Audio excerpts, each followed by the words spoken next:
talking about this past year. Yeah. So We had a pretty good year. I think we had a good year, man. That's our first full official race season, kind of in the books. So. From World Cup to World Cup. Yeah, we're just out here kind I of. think we proved ourselves. I think we did okay, I think man. there was a lot of questioning. People like, I don't know if this kid's got it. I don't know if these guys know what they're I doing. said that twice on the way to Bradenton while I was waiting to catch his flight. Well, I mean, you know, coming in the World Cup, we didn't know what was going to happen, and I don't think anybody else did either. Nah. You know, they kind of thought that maybe you shouldn't be in there. Maybe, you know, you're young and those cars are super dangerous, and they are. I'm not downplaying that, but I don't know. You've been watching that stuff for how long? As long as YouTube's been out, and as long as I've been alive. I studied so many in-cars. I've watched so many videos. You had a good teacher. I did. Much faster than me. Shout out New California. Yeah, you're much faster than me. Car gets done. We show up to Dynamic Performance on Thursday. And Q1 is Friday. Q1's Friday at Pan Am. TV timeout. The crew chief wasn't hired yet. It was just me and Dad. Yeah. Long story short, Chupa, shout out Chupa Tech. He gets in.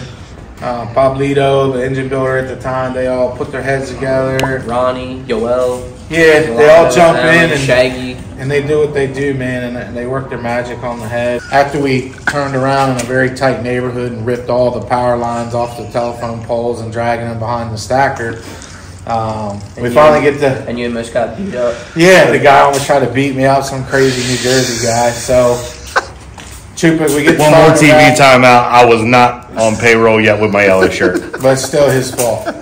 Joel Tavares, bad dude on the alignment rack, bad chassis guy. So him and Chupa, they're doing their thing on the rack.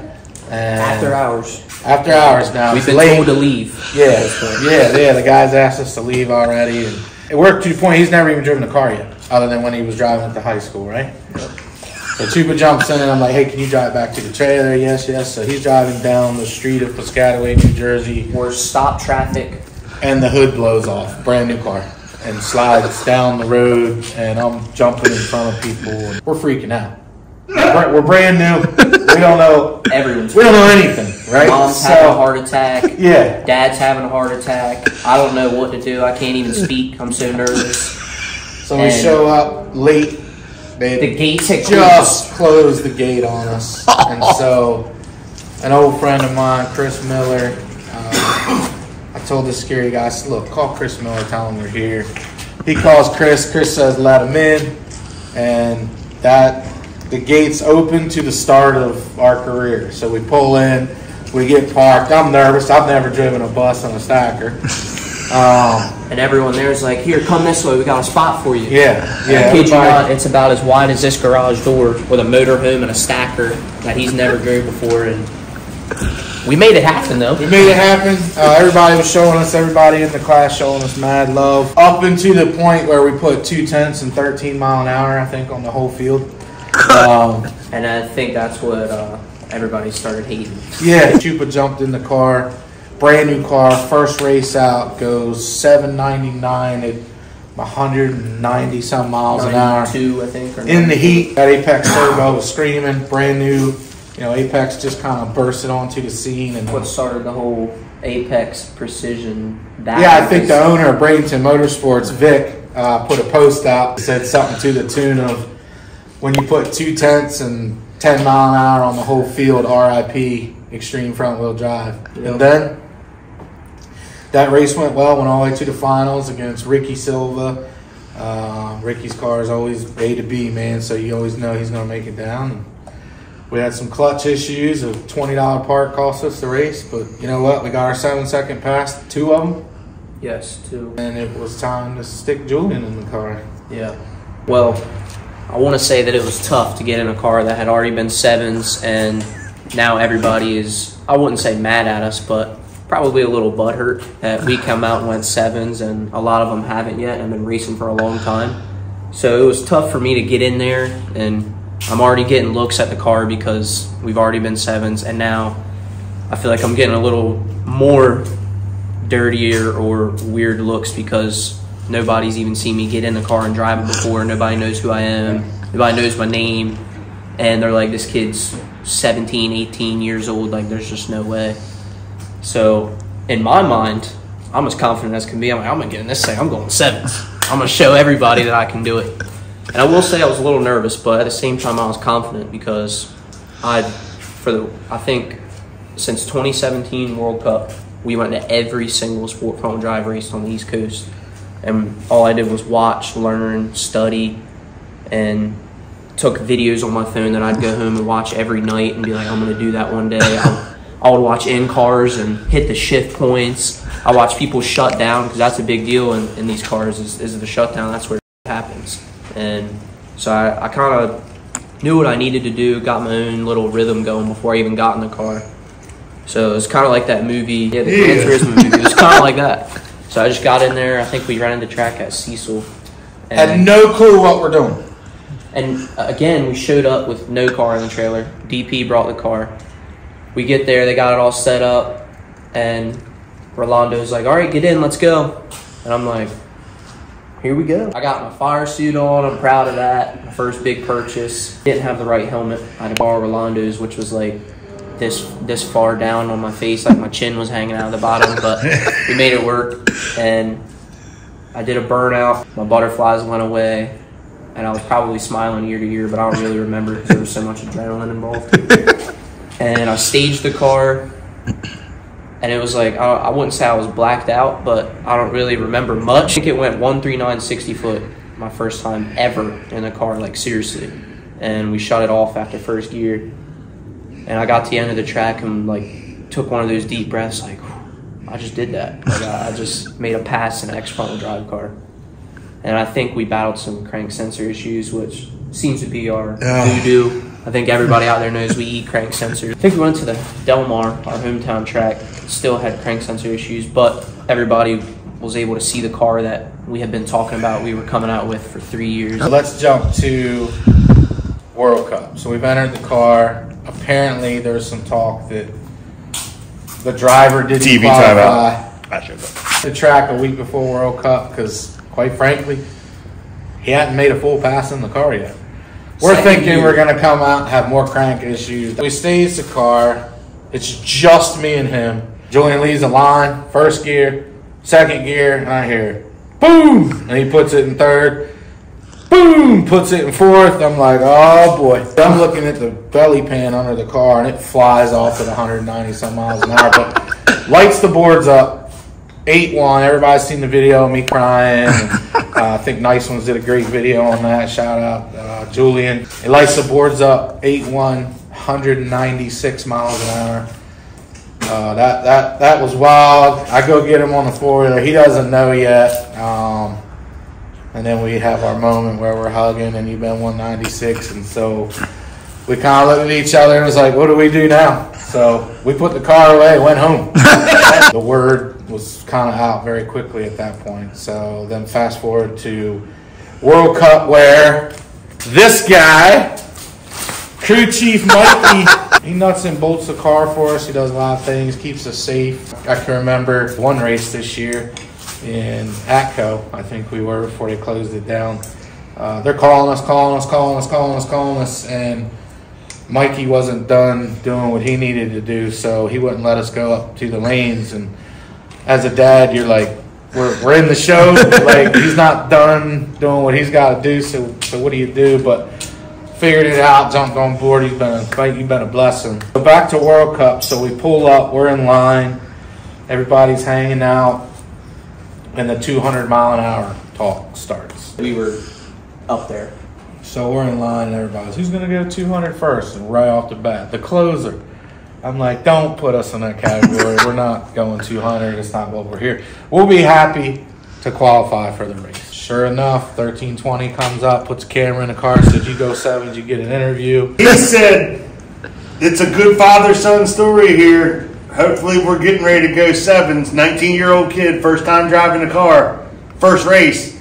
And Kyle turned. He was like, "Oh, okay, cool." And he turned. Tommy went back to the car, and Julian was pushing up. I was standing in the back, and I looked at Kyle, and he like turned back around and was like, he walked over. He nodded at me, and he walked over. He said, "Can I put a camera in the car?" And I was like, "Yeah." He said he walked to the passenger side, and as he did, he looked at Tommy. He said, "I tell you what, you go sevens, you'll get your interview."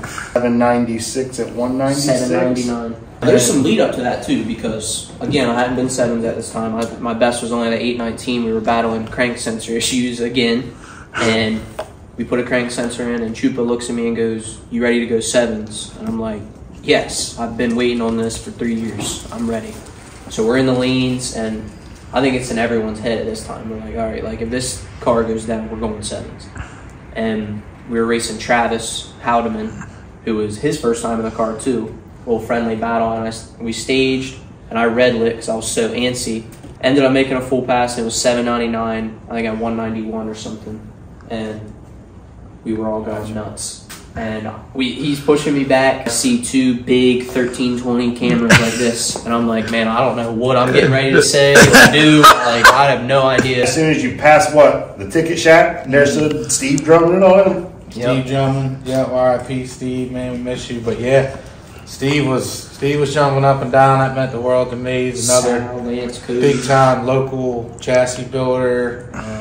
On Drummond race cars. The little Domar, everybody standing in it. Little Sussex County, Delaware. Right. Now we went sevens. We're quite sure we're in the show.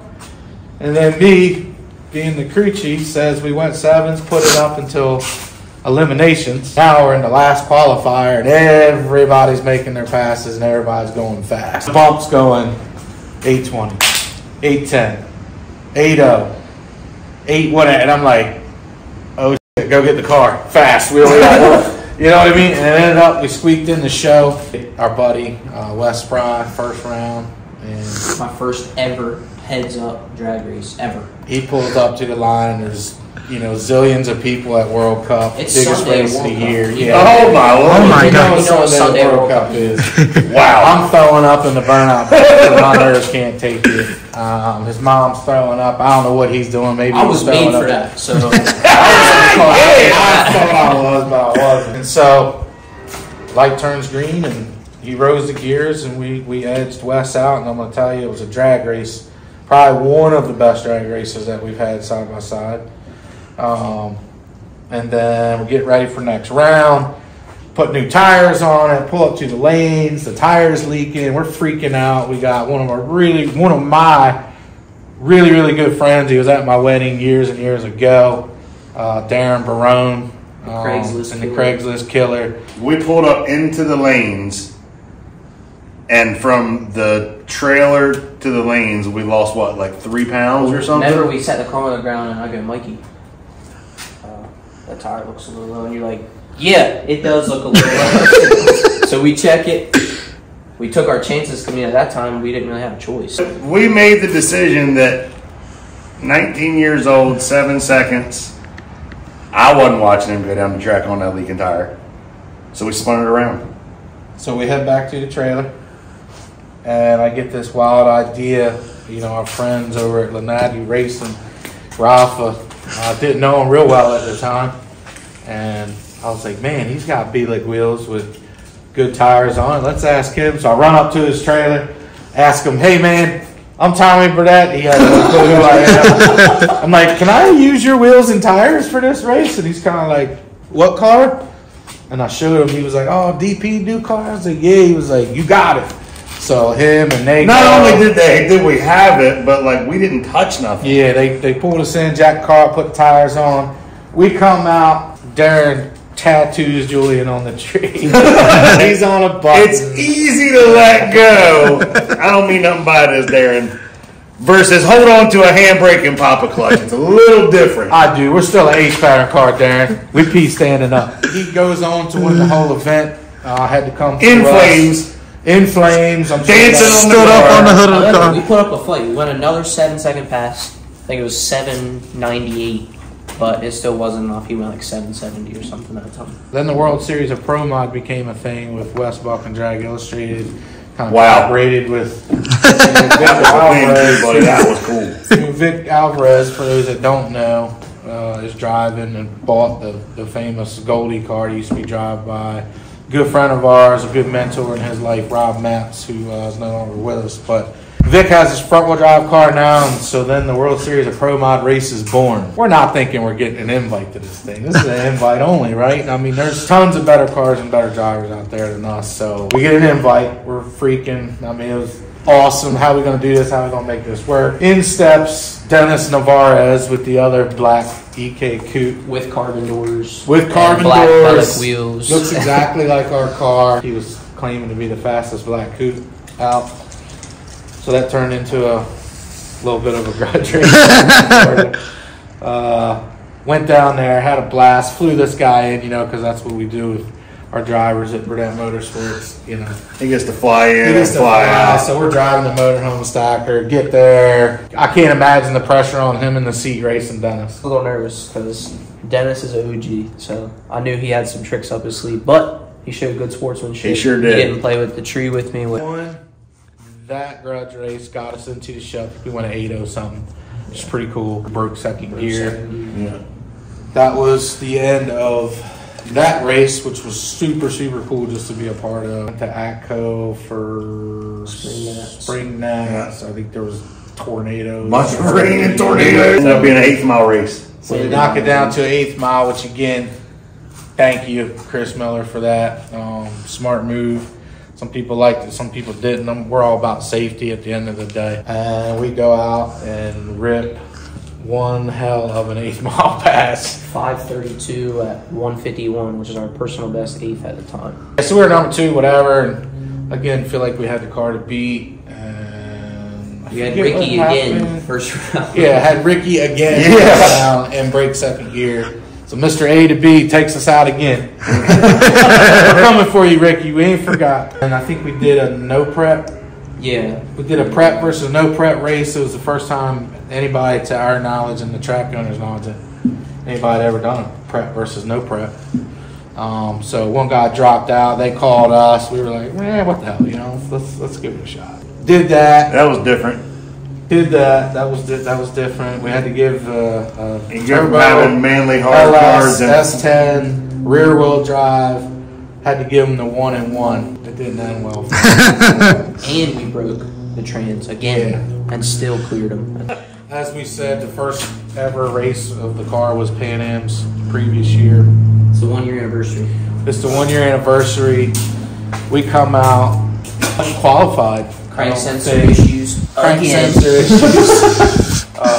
We put a crank sensor in and Chupa gets on a laptop. Feels pretty good about it. So we go out. And I went 8.00 lifting early because I thought I crossed the finish line, but I didn't. Yeah. And I got yelled at by everybody for that. We're at the show and we're excited about it. And next thing you know, man, we're just going rounds and rounds. And then We got first round where I went 8.00 again, however. We crossed the finish line sideways. Getting out of shape in one of these cars, and I needed that because, it helps you build your driving skills.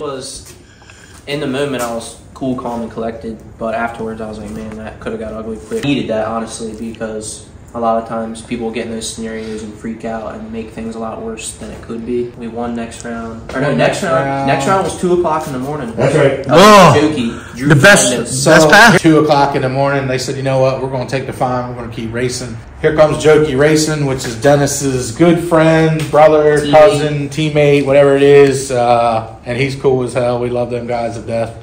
But here we are at 2 o'clock in the morning, and we got another grudge race going on. Light turns green. I think at that time he had ran his personal best, which was an 8.0 something. And we clicked off a 7.83, which to date is our personal best. ET, mile an hour was a little down. We got rained out in the semis, but we would have had faster. We took a break and played with these fun toys right here. Tore all kinds of stuff up. World Cup.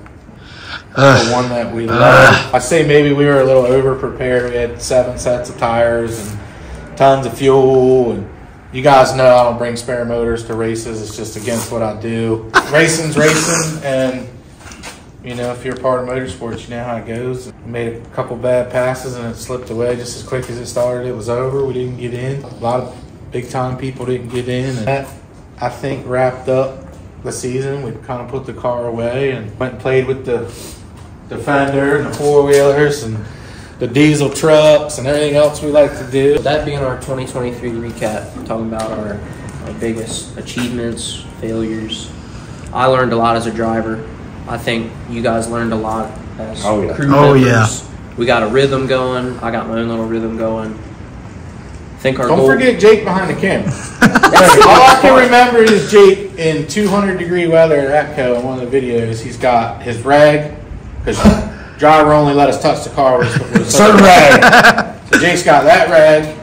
He's got the air pump, the leaf blower, a camera, tons of stories. You guys, we don't want to bore you to death, but it was a fun season, I'd say. We learned a lot. I think we're ready for next year. It was a great season. Let's go racing. Y'all want to go racing? I'm ready, baby. 2024 coming at you. So you guys heard our 2023 recap. We're going into 2024 now with new goals and expectations. I know a couple of mine are, I really want to get that 768, get that #1 in the world. And I would like to make it the FL2K and the reunion, because I feel like those are probably the biggest races for our class this year. I'd like to go 200 mile an hour. You know, we'll leave the big turbo on there for a few races and try to get to 200. And then I surely would like to strap the little baby on there and see what we can run do. deep into the sevens. You know, that's part of my goal. Shout out Apex Turbo for, you know, staying on board with us just this year. Chupa Tech, Jesus Melendez, he's the man with the fuel tech. DP Race Parts, Alan, Rolando, Shaggy, all those guys. Yoel Tavares on the chassis work. I mean, unbelievable. Damien and Bielik. I mean, the list just goes on and on and on. West Bry, BZE, JBR engines. G-Force transmissions, don't forget, we're still on that baby G-Force. That's some of our 2024 goals. What do you got, Mike? Come on, crew chief. De La Cruz is going to help us stop eating crank sensors, I think. Shout out De La Cruz coming on board with us as well, giving us some pretty cool things to work with. Keep everything safe. Let's shoot for not having to thrash this year. I don't mind working on the car, but like, can I kick my feet up at the track just once this year? Nice, right? I don't know if we know what to do with all of our time. I did. We had a beach house in Anna Maria Island. Oh, yeah. I didn't get to enjoy. So shout out to my boy Brandon Josry over at Be Driven Motorsports, allowing us to bring the car over the closer, snatch the engine out at the end of the 2023 season, getting ready for 2024, coming at you. Before we kick you into the montage, don't forget to like, comment, and subscribe. We'll see you next time.